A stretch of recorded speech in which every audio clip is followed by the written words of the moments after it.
AB48 news Gujarat હવે નજર કરીએ આજના મુખ્ય સમાચાર। મુખ્યમંત્રી ભૂપેન્દ્ર પટેલ પહોંચ્યા ધરણીધર તાલુકાના ડીમા ખાતે। સ્થાનિક સ્વરાજ્યની ચૂંટણીના પ્રચાર માટે પહોંચ્યા સીએમ। 3 જિલ્લા પંચાયત અને 16 તાલુકાના પંચાયતના ઉમેદવારો માટે ચૂંટણી સભા। મુખ્યમંત્રી ભૂપેન્દ્ર પટેલ, રાજ્ય કક્ષાના મંત્રી સ્વરૂપજી ઠાકોર, પૂર્વ સાંસદ પરબત પટેલ સહિતના નેતાઓ સભામાં હાજર।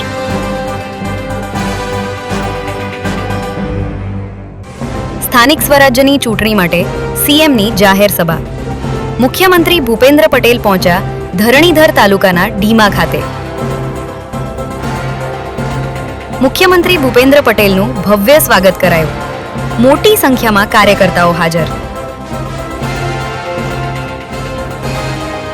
3 જિલ્લા પંચાયત અને 16 તાલુકાના પંચાયતના ઉમેદવારો માટે ચૂંટણી સભા। AB48 ન્યૂઝ ગુજરાત સાથે જીતુ સોલંકી, બનાસકાંઠા।